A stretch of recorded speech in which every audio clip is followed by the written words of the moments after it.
শাপলা চত্বরে এদেশের হাজার হাজার আলেমদেরকে রাতে রাতে হত্যা করলে।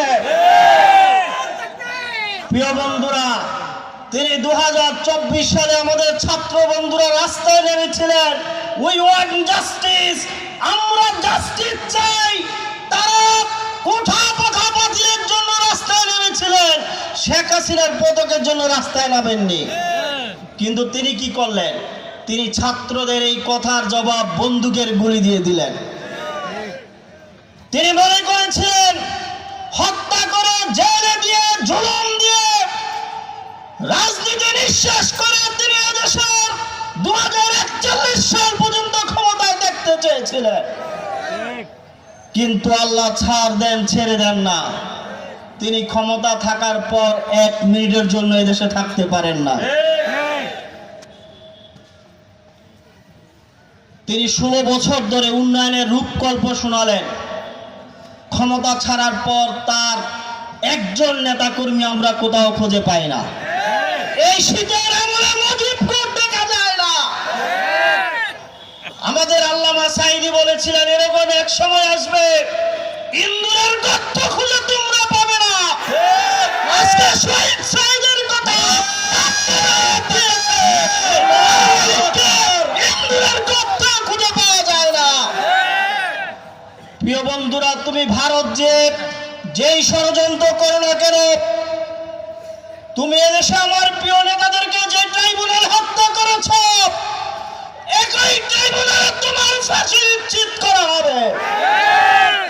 তুমি শাপলা চত্বরে যে আলেমদেরকে হত্যা করেছ, সেই হত্যার তোমার বিচার করা হবে। তুমি আবু সাঈদ মুগ্ধ সহ এদেশের হাজার হাজার ছাত্র জনতাকে হত্যা করেছ, প্রত্যেকটি হত্যার বিচার এদেশের মাটিতে হবে হবে হবে ইনশাআল্লাহ। প্রিয় বন্ধুরা, আমাদের ছাত্র বন্ধুরা যে জন্য জীবন দিয়েছে, আমাদের ছাত্র বন্ধুরা জীবন দিয়েছিল এদেশের জাস্টিস প্রতিষ্ঠার জন্য, ন্যায় প্রতিষ্ঠার জন্য, দুর্নীতিমুক্ত একটি বাংলাদেশ গড়ার জন্য।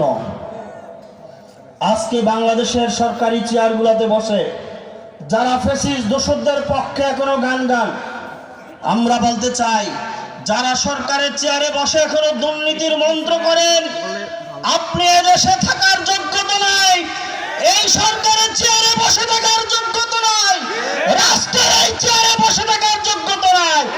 আপনি পদত্যাগ করে রাষ্ট্রের চেয়ার ছেড়ে দিন। আল্লামা দেলোয়ার হোসেন সাঈদী সহ এই শীর্ষ নেতৃবৃন্দ বাংলাদেশ জামায়াত ইসলামীর 2001 সাল থেকে 6 সাল পর্যন্ত বাংলাদেশ জামায়াত ইসলামীর 2 জন মন্ত্রী 3টি মন্ত্রণালয় পরিচালনা করেছেন, যাদের কাছ থেকে 1 টাকার দুর্নীতি প্রমাণ করতে পারে নাই। এদেশে জামায়াত ইসলামীর 17 জন এমপি ছিল, যাদের পক্ষ থেকে 1 টাকার দুর্নীতি আওয়ামী সরকারে প্রমাণ করতে পারে নাই। এই আওয়ামী আমলে এদেশে জামায়াত ইসলামীর শত শত চেয়ারম্যান, ভাইস চেয়ারম্যান ছিল, একজন নেতা কর্মীর বিরুদ্ধে কোনো দুর্নীতি প্রমাণ করতে পারে নাই। প্রিয় বন্ধুরা, আগামীতে সেই দুর্নীতিমুক্ত বাংলাদেশ যদি করতে হয়, তাহলে আগামী দিনে জামায়াত ইসলামকে ক্ষমতার মাধ্যমে, কোরআনকে ক্ষমতায় পাঠানোর মাধ্যমে দুর্নীতিমুক্ত বাংলাদেশ গড়তে হবে। আজকের এই কর্মী সম্মেলনে উপস্থিত কর্মী ভাইরা সিদ্ধান্ত নিতে হবে, আমরা মাঠে ময়দানে গিয়ে মতলবের প্রত্যেকটি জনপদের ঘরে ঘরে গিয়ে কোরআনের শাসনের আইন, আল্লাহর আইন বাস্তবায়নের জন্য দাওয়াত নিয়ে প্রত্যেকটি মানুষের কাছে পৌঁছবে ইনশাআল্লাহ। আল্লাহ আমাদের সবাইকে তৌফিক দান করেন। আমা তৌফিক ইল্লা বিল্লাহ। আসসালামু আলাইকুম ওয়া রাহমাতুল্লাহ।